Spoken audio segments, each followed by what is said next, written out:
एक समय की बात है। विजयगढ़ नामक गांव में अजीबोगरीब घटनाएं होती थी। उस गांव के लोगों का मानना था कि वह गांव श्रापित है। जब भी कोई गांव वाला उस जंगल में जाता तो वह जिंदा नहीं बचता। एक दिन गांव का चंदू किसान अपनी गाय को लेकर जंगल से होते हुए गांव जा रहा था। अरे रात काफी हो गया, मुझे जल्दी जाना होगा। चल गौरी, जल्दी जल्दी चल, इस जंगल में बहुत अनहोनी घटना होती रही है। चंदू डरता हुआ अपने गाय के साथ आगे बढ़ता है।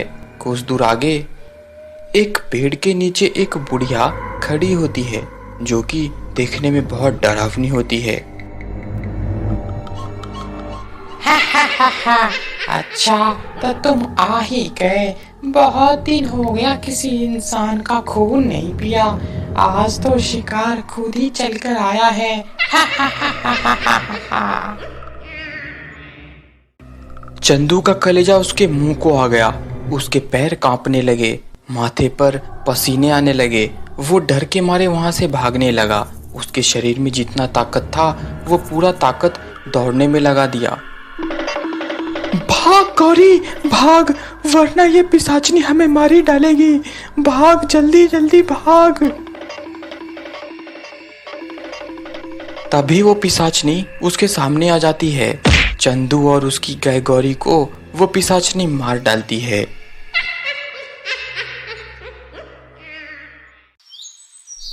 अगली सुबह यह खबर गांव वाले को पता चलता है, तो गांव के लोग ये जानकर बहुत हैरान हो जाते हैं। अब भैया, सुना है वो बुढ़िया चंदू के साथ उसके गाय को मार डाला है। हाँ भाई, ये बहुत बुरा हुआ। अब तो इस गांव में रहने में भी डर लग रहा है, पर क्या करे भैया, गांव छोड़कर भी तो नहीं जा सकते ना। चंदू का यह खबर उसके घर वालों को मिलता है। चंदू का बेटा उदय बहुत रोता है। उदय उदास होकर उसी जंगल की तरफ जाने लगता है।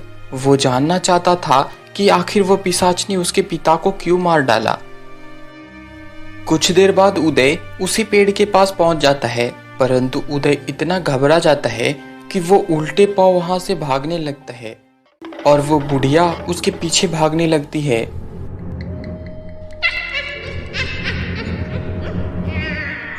थोड़ी दूर आगे उदय एक गड्ढे में गिर जाता है।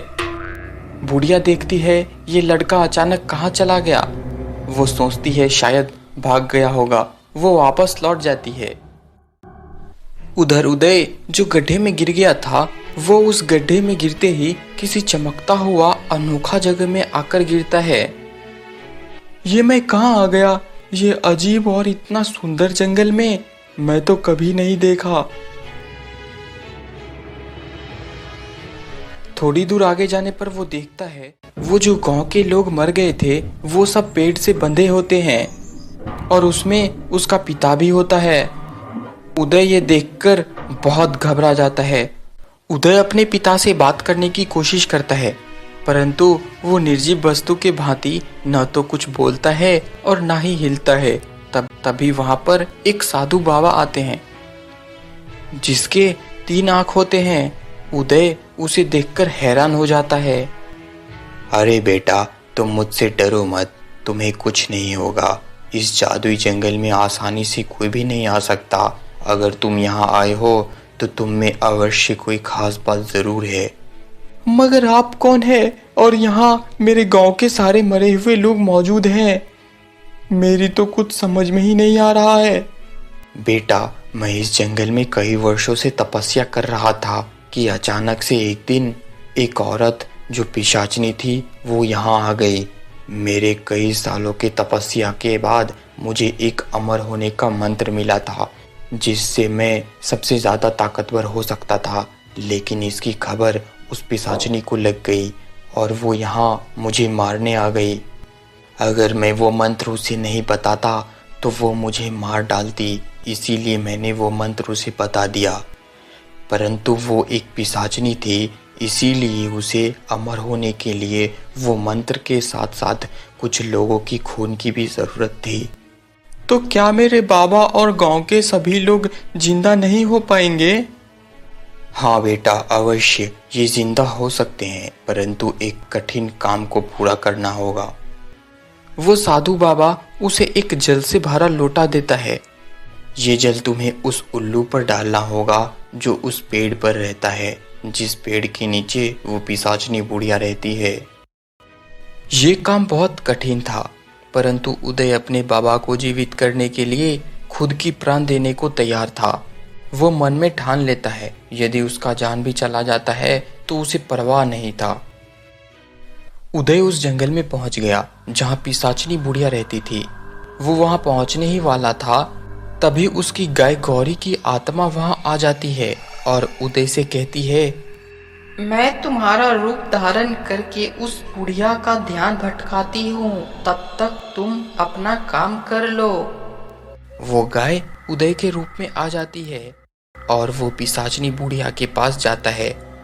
उसको मारने के लिए बुढ़िया उसके पीछे भागती है।